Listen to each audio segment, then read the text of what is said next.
नमस्कार दोस्तों, स्वागत है आपका हमारे YouTube चैनल जीके ट्रैकर पे। देखिए फ्रेंड्स, आज की वीडियो में हम बात करेंगे जो हमारी एक सीरीज़ है Lucent GK one liner series, और इस सीरीज़ में हम टॉप 2100 क्वेश्चंस को यहाँ पे कवर कर रहे हैं। अभी तक हम 28 पार्ट में 1400 क्वेश्चंस को कवर कर चुके हैं। आज हमारा ये 29वां भाग है और आज हम 1400 क्वेश्चन से आगे यहाँ पे कवर करेंगे। क्वेश्चंस को कवर करेंगे, साथ ही उनसे रिलेटेड जितने भी आपकी एक्स्ट्रा बातें होती हैं वो सभी हम एक ही जगह पर यहाँ पे देखते हैं। चलिए आज की वीडियो को शुरू करते हैं। सबसे पहला प्रश्न है आज का, आर्य मुख्यतः कितने प्रकार के वस्त्रों का उपयोग करते थे? तो जो आर्य सभ्यता थी या जो आर्य समाज था उस टाइम पे मुख्यतः 3 प्रकार के वस्त्रों का प्रयोग किया जाता था। एक का नाम होता था वास, दूसरे का नाम होता था अधिवास और एक का नाम होता था उष्ण। ठीक है, तो ये 3 प्रकार के वस्त्रों का प्रयोग आर्यों के द्वारा किया जाता था। अगला प्रश्न है, वैदिक काल में ऋण देकर ब्याज लेने वाले को क्या कहा जाता था? तो वैदिक काल में जो लोन देता था और ब्याज खाता था उसके लिए एक शब्द का प्रयोग किया जाता था, वैकनॉट। आपको सीधा प्रश्न बनेगा कि वैदिक काल में वैकनॉट कौन होता था? तो ये सूदखोर होता था, ठीक है, जो कि लोन देता था और क्या करता था, ब्याज खाता था। ठीक है, अगला प्रश्न है, किन जैन तीर्थंकरों का उल्लेख ऋग्वेद में मिलता है? देख, जैन धर्म में कुल मिलाकर 24 तीर्थंकर होते हैं। इनमें से 2 तीर्थंकरों का उल्लेख ऋग्वेद के अंदर मिलता है। एक थे जैन धर्म के प्रथम तीर्थंकर ऋषभदेव और दूसरे थे अरिष्ट नेमि। अरिष्ट नेमि से आपको एक और प्रश्न याद रखना है कि किस जैन तीर्थंकर को श्री कृष्ण का निकट संबंधी माना जाता है? वो अरिष्ट नेमि को माना जाता है और इन दोनों का उल्लेख आपको ऋग्वेद में मिलता है। अगला प्रश्न है, किस गुप्त शासक ने दक्षिण भारत के 12 राजाओं को पराजित किया था? तो दक्षिण भारत के 12 राजाओं को हराने वाला शासक था समुद्रगुप्त, और इसने दक्षिण भारत में तो 12 राजाओं को हराया, उसके अलावा उत्तर भारत के भी 9 राजाओं को इसने पराजित किया। और इसकी इन्हीं विजयों को देखकर जो विंसेंट स्मिथ था इतिहासकार, इसने समुद्रगुप्त को भारत का नेपोलियन कहा था। तो पूछा जाता है भारत का नेपोलियन किसको कहते हैं और किसने कहा था? तो याद रखना, समुद्रगुप्त को कहते हैं और विंसेंट स्मिथ ने कहा था। अगला है, अजंता की किस गुफा संख्या को चित्रशाला कहा जाता है? तो मैंने आपको जब हमने गुप्तवंश पढ़ा था वहां पे बताया था कि अजंता की गुफाओं में कुल 29 गुफाएं हैं, जिसमें 16 और 17 जो गुफा है इनका संबंध गुप्त काल से है। 17 संख्या जो गुफा है इसे वहां पे चित्रशाला कहा जाता है। अगला है, मुगल काल में रुपए की सर्वाधिक ढलाई किसके काल में हुई थी? यानी कि सबसे ज़्यादा जो रुपए ढाले गए वहाँ पे, छापे गए, किसके टाइम पे? तो ये करे गए थे औरंगजेब के टाइम पर। और एक और प्रश्न पूछा जाता है, आपको पूछा जाएगा मुगल वंश का अंतिम ताकतवर शासक कौन था? तो वो भी औरंगजेब था। ठीक है, अगला प्रश्न है, मराठों का मैकियावेली किसे कहा जाता है? तो कि मराठों का मैकियावेली ये कहा जाता है नाना फडणवीस को। नाना फडणवीस का मूल नाम अगर आपको पूछा जाए, इनका वास्तविक नाम, तो बालाजी जनार्दन भानु इनका वास्तविक नाम था। ठीक है, और इनको मराठों का मैकियावेली कहा जाता है। किसने कहा था पूछा जाता है, तो जेम्स ग्रांट ने इनको मराठों का मैकियावेली कहा था। अगला प्रश्न है, बंगाल के किस शासक ने सर्वप्रथम अंग्रेजों को व्यापारिक छूट की अनुमति दी थी? तो अंग्रेजों को सबसे पहले व्यापारिक छूट जो दी गई वो बंगाल में एक शासक था, शाह शुजा। शाह शुजा के द्वारा 1651 में अंग्रेजों को सबसे पहले भारत के अंदर व्यापारिक छूट, यहाँ पे हम बोल सकते हैं बंगाल के अंदर। ठीक है, किसने दी? शाह शुजा ने दी। एक और चीज़ याद रखना, ये जो इसने छूट दी थी उसको निशान कहा जाता था। ठीक है, तो निशान किसको कहते थे? राजा के द्वारा दी गई छूट को निशान कहा जाता था। अगला प्रश्न है, कलकत्ता में प्रथम मदरसा की स्थापना कब की गई? तो कोलकाता के अंदर जो पहला मदरसा था मुस्लिम शिक्षा के लिए, इसको स्थापित किया गया था, इसकी स्थापना 1781 में की गई और वॉरेन हेस्टिंग के शासनकाल में की गई। किस गवर्नर जनरल ने नरबली प्रथा पर प्रतिबंध लगाया था? तो देखिए, नरबली के ऊपर प्रतिबंध लगाया था लॉर्ड हार्डिंग ने। यहाँ पे हमारा सही आंसर है। इसका जो शासनकाल था ये था 1844 से लेकर 1848 तक, और बाद में जिसके ऊपर बम फेंका जाता है रासबिहारी बोस द्वारा, वो था हार्डिंग द्वितीय। ठीक है, तो दोनों में कंफ्यूज मत होना। अगला प्रश्न है, किस वर्ष से इलाहाबाद में सिविल सेवा परीक्षा का आयोजन किया जाने लगा था? देखिए, इससे पहले जो सिविल सेवा परीक्षा होती थी वो केवल लंदन में आयोजित की जाती थी, लेकिन 1922 के बाद से इसे लंदन और इलाहाबाद दोनों जगह पर इसका आयोजन किया जाने लगा। तो याद रखना है, इलाहाबाद में कब से शुरू हो गई है? 1922 से इसकी शुरुआत हुई थी। अगला है मुस्लिम लीग के किस अधिवेशन में पहली बार पाकिस्तान की मांग की गई। तो पहली बार पाकिस्तान की मांग ये आपके मुस्लिम लीग का 1940 का लाहौर अधिवेशन था, जहां पर पहली बार पाकिस्तान की मांग की गई थी। अगला प्रश्न है बंगाल में अनुशीलन समिति का गठन किसने किया था। तो अनुशीलन समिति इसका गठन बंगाल के अंदर पी मित्रा के द्वारा किया गया, ये आपको याद रखना है, ठीक है। चलिए अगला प्रश्न है महात्मा गांधी ने किस वर्ष ट्रस्टीशिप का सिद्धांत दिया था। तो देखिए अहमदाबाद में जो वहाँ पे हड़ताल हुई थी, जो वहाँ पे मिल कंपनी थी, टेक्सटाइल कंपनी, तो उसके बाद जब महात्मा गांधी ने वहाँ पे भूख हड़ताल करी, उसके बाद इन्होंने एक ट्रस्टीशिप का सिद्धांत दिया और ये कहा कि जो भी ट्रस्टी होते हैं कंपनी के अंदर, उनका मूल कर्तव्य है अपने मजदूरों का ध्यान रखना। तो ट्रस्टीशिप का सिद्धांत किसने दिया? महात्मा गांधी ने। कब दिया? 1918 को अहमदाबाद में। अगला है सबके लिए एक जाति एक धर्म एक ईश्वर का नारा किसने दिया था। तो यह नारा दिया गया था नारायण गुरु के द्वारा, यह आपका सही आंसर है। ब्रह्म समाज का प्रतिज्ञा पत्र किसने तैयार किया था। यह क्वेश्चन है कि ब्रह्म समाज जिसकी स्थापना राजा राम मोहन राय ने 1828 में करी, यहां पर पूछा जा रहा है इसका जो प्रतिज्ञा पत्र था वो किसके द्वारा तैयार किया गया। तो देवेंद्रनाथ ठाकुर के द्वारा इसका प्रतिज्ञा पत्र तैयार किया गया, ठीक है। कहीं पर देवेंद्रनाथ ठाकुर होगा, कहीं पर टैगोर होगा, तो दोनों एक ही नाम है। अगला है सेन वंश का संस्थापक कौन था। देखिए सेन वंश इसकी स्थापना होती है बंगाल के ऊपर। पूछा जाता है कि किस वंश के बाद सेन वंश की स्थापना हुई, तो बंगाल के ऊपर पाल वंश का शासन चल रहा था। पाल वंश जब खत्म हो जाता है तो कौन सा वंश आता है? सेन वंश आता है। इसका संस्थापक था सामंत सेन। और एक और चीज याद रखनी है, इस वंश का अंतिम शासक था लक्ष्मण सेन। इस लक्ष्मण सेन को बंगाल का अंतिम हिंदू राजा माना जाता है, ठीक है। अगला प्रश्न है अमेरिका का स्वतंत्रता युद्ध किस संधि के तहत समाप्त हुआ था। तो अमेरिका का जो स्वतंत्रता युद्ध हुआ था यह पेरिस की संधि के तहत समाप्त हुआ था, जो कि आपकी 1783 में हुआ था। नेपोलियन को नील नदी के युद्ध में किस अंग्रेज ने पराजित किया था। इंपॉर्टेंट क्वेश्चन है, ऐसे क्वेश्चन जो वर्ल्ड हिस्ट्री है वहां से आयोग पूछता रहा है। तो नेपोलियन बोनापार्ट को नील नदी के युद्ध में एक अंग्रेज कमांडर था नेल्सन, उसके द्वारा पराजित किया गया था। दक्षिणी गोलार्ध में सबसे बड़ा दिन कब होता है। तो दक्षिणी गोलार्ध का सबसे बड़ा दिन ये होता है आपका 22 दिसंबर को। और अगर उत्तरी गोलार्ध का पूछता तो उत्तरी गोलार्ध का सबसे बड़ा दिन आपका 21 जून को होता है, ठीक है। और इसी को उल्टा कर देंगे अगर, कि दक्षिणी गोलार्ध का सबसे छोटा दिन तो 21 जून को होगा, ठीक है। अगला है अमेरिका के किस पर्वत को हजार धुआरों की घाटी कहा जाता है। तो अमेरिका में एक जगह है अलास्का, ठीक है। अलास्का को कहा जाता है हजार धुआरों की घाटी। लेकिन अगर विशेष पर्वत पूछेगा, आपको पर्टिकुलर जगह पूछेगा, तो सही आंसर होगा कटमई पर्वत। अलास्का के अंदर कटमई पर्वत है जिसे हजार धुआरों की घाटी यहां पे कहा जाता है। अगला प्रश्न है नागालैंड की किस जनजाति को हेड हंटर के नाम से भी जाना जाता है। तो देखिए यहां से आपके दो तरीके से प्रश्न बन सकता है। पहला, कोन्याक जनजाति किस राज्य में पाई जाती है। ये पाई जाती है आपके नागालैंड में, और इनको हेड हंटर के रूप में भी जाना जाता है। यानी कि जो भी इनके दुश्मन होते हैं ये अपने दुश्मनों का सीधा सर कलम कर देते हैं और ये उसको काफ़ी अच्छा मानते हैं। हालांकि अब इस पर प्रतिबंध लगा दिया गया है हेड हंटिंग करने पर, लेकिन हेड हंटिंग से संबंधित कौन सी जनजाति है, वो है आपकी कोन्याक जनजाति। ये आपको याद रखना है।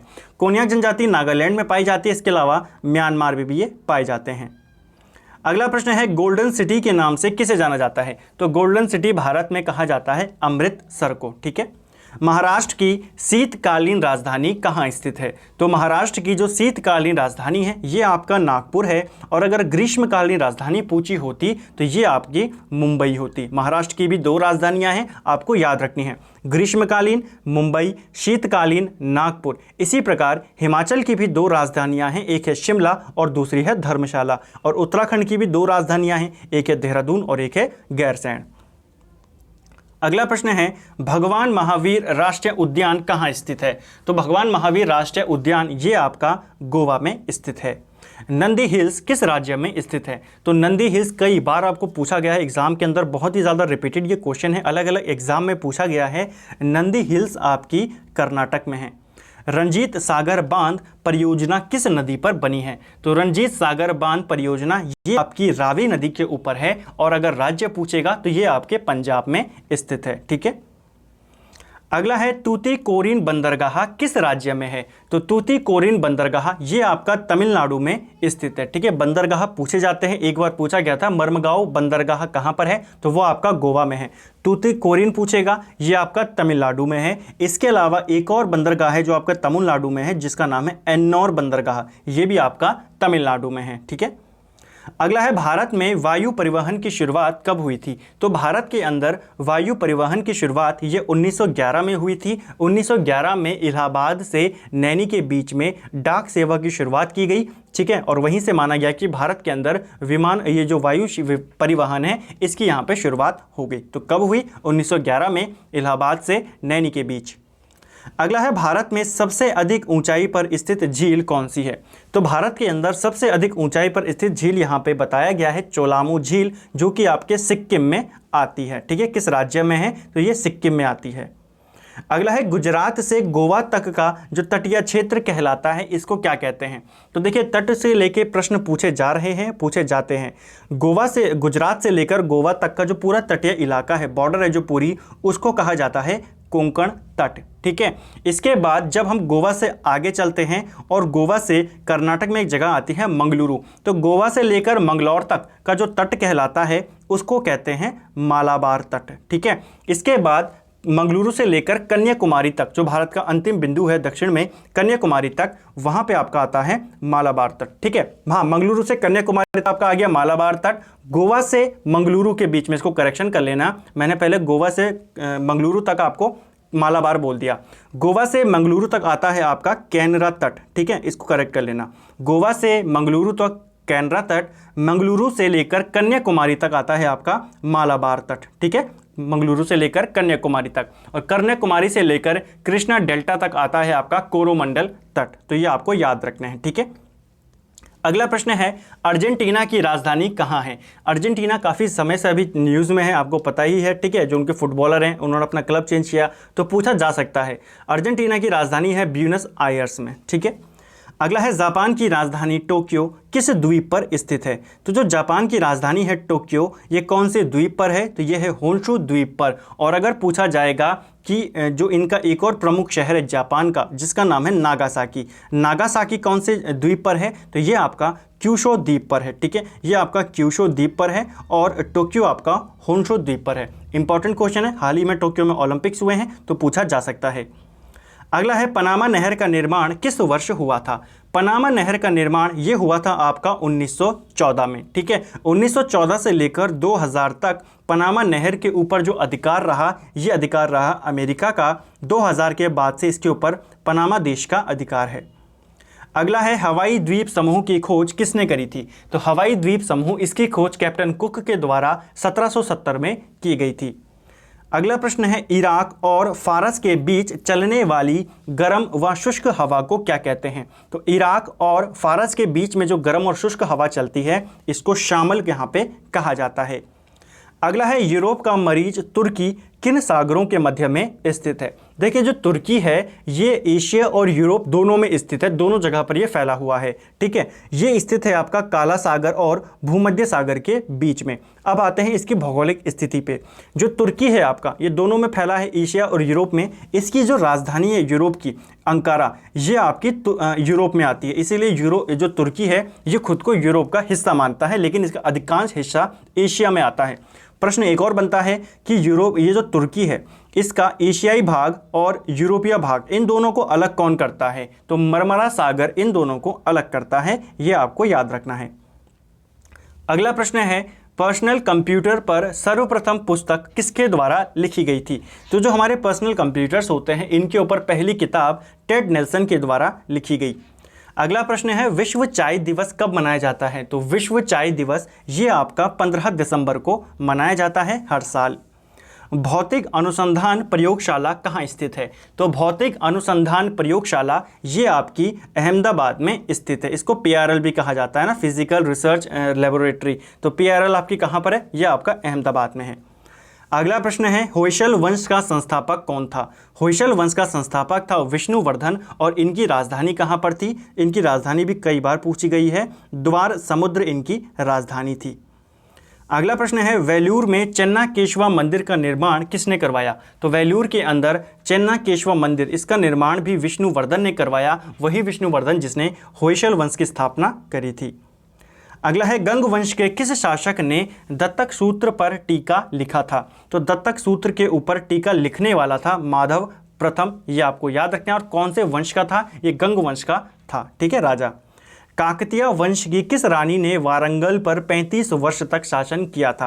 तो वारंगल पर ऊपर 35 सालों तक शासन करने वाली महिला किस वंश की थी? काकतीय वंश, और रानी का नाम था रानी रुद्रमा देवी। देखिए यह प्रश्न 2 पेपरों में मैंने इसको अभी तक देखा है, कई बार ये रिपीट हुआ होगा, 2 में तो मैंने इसको देखा है। एक में पूछा गया था कि जो रानी रुद्रमा देवी है इसका संबंध किस वंश से है, और यहाँ पर आपको सीधा रानी का नाम पूछ लिया गया। अगला है भारत में चारबाग शैली का प्रथम मकबरा कौन सा है? तो भारत के अंदर चारबाग शैली का जो पहला मकबरा है वो है हुमायूं का मकबरा, जो कि दिल्ली में स्थित है। अमेज़न नदी किस महासागर में गिरती है? तो ये जो अमेज़न नदी है ये गिरती है आपके अटलांटिक महासागर में, ये आपको ध्यान रखना है। किस वायसरॉय ने चाय और कॉफ़ी की खेती को प्रोत्साहित किया था?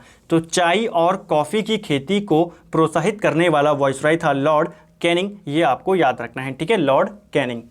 किस मुगल रानी का नाम फरमानों एवं सिक्कों पर अंकित होता था? कि जब मुगल सम्राट यहाँ पे शासन कर रहे थे वो कोई भी आदेश देते थे उन्हीं का नाम उस पर छापा जाता था, लेकिन एक रानी ने यहाँ पे ज़्यादा इंटरफेयर करा, ऐसा कह सकते हैं, जिसका नाम फरमानों में भी छिपा होता था और सिक्कों में भी अंकित होता था, उसका नाम था नूरजहाँ। अगला है गांधी जी के प्रिय भजन वैष्णव जन तो की रचना किसने करी? तो गांधी जी का ये प्रिय भजन था, इसकी रचना नरसिंह मेहता के द्वारा की गई थी, तो ये आपको ध्यान रखना है, ठीक है। और आज का अंतिम प्रश्न है मुगल साम्राज्य का घृणित कायर शासक किसे कहा जाता है? तो देखिए मुगल वंश में घृणित कायर शासक ये कहा जाता है फर्रुखशियार को, ये यहाँ पे आपका सही आंसर है। तो फ्रेंड्स ये थे हमारे Lucent GK one liner series का आज हमारा ये पार्ट 29 था।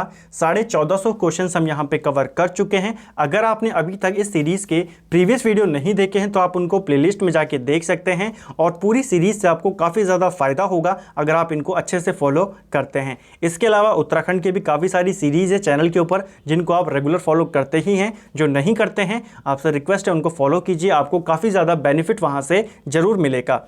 अगर आपको ये वीडियो पसंद आया है वीडियो को लाइक करें, चैनल पे नए हो तो सब्सक्राइब करें, और साथ ही अपने दोस्तों के साथ चैनल और वीडियोस को शेयर ज़रूर करें। Thank you friends.